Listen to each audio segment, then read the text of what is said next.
Hello there, this is Mr. D. This is the last chapter of the preparedness manual that I'm going to read to you.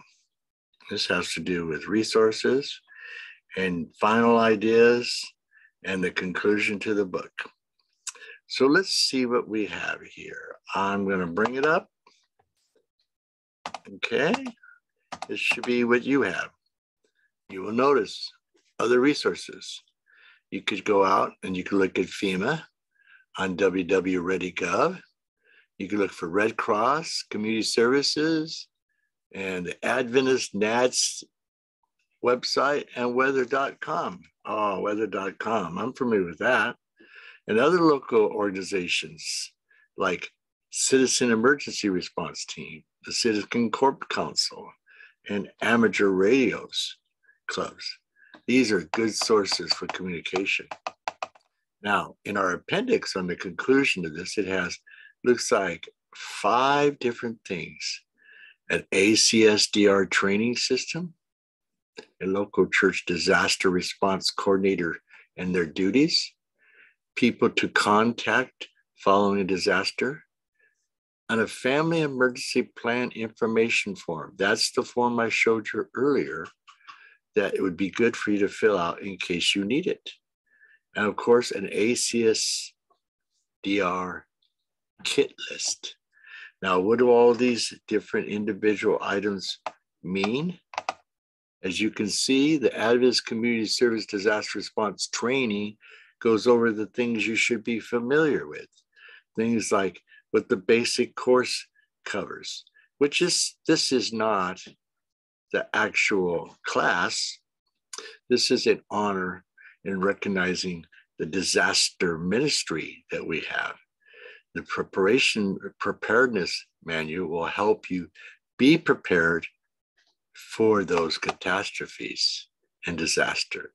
Inside, we have a leadership courses that you can take, and they will help you know what you need to do. Specialized courses are offered by Train the Trainer, forklift safety certificate. I know you're not all going to be forklift drivers, but you never know. It might be good to have that in your back pocket. Adventist Crisis Care Response Team. Now, that sounds like one that would be really good to get interested in.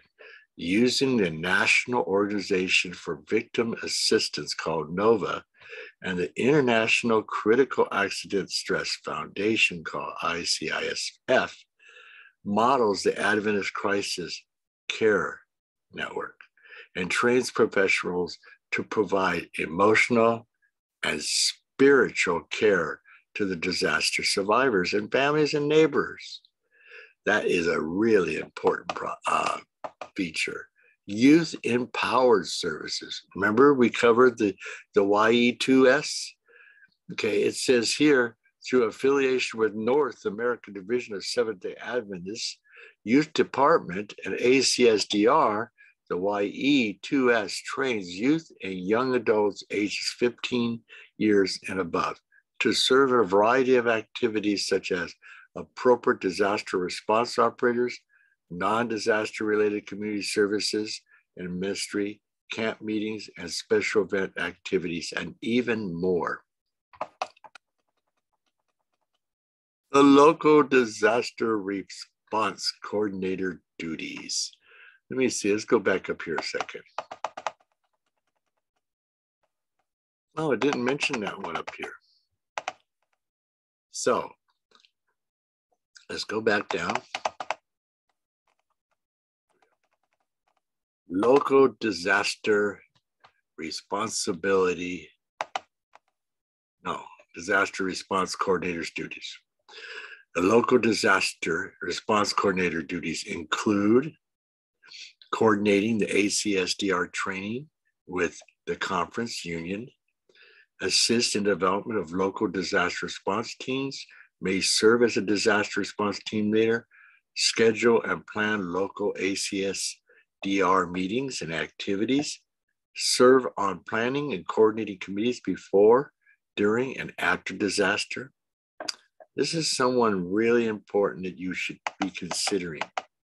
Develop and distribute to all of the church members a business card size, local information, quick reference, card of notification numbers, and information you may need to do, like church's clerk, pastor, local conference, union.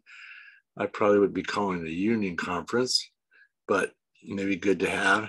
Adventist information ministry, and that would be good to have. So this information that you would have would be good. So then you would have maybe a list for people to contact in case following a disaster. Places that like your church, insurance, American Red Cross. This would be good for you to read and to take note.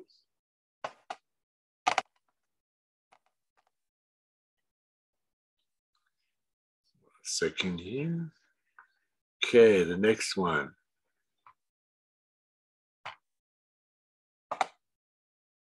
Family emergency plan card. Fill that one out. Keep that close to you. Now, the last part of this in the conclusion has to do with kits that you could prepare in case of a catastrophe. These you should go through. I don't know if you need to make all of them, but I would suggest it's not important for this honor to make one of these up, but it would be good for you to know what is good to have in case of a disaster.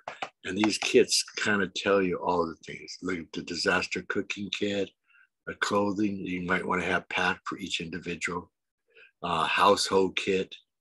I think we slipped over one. Flood bucket kit.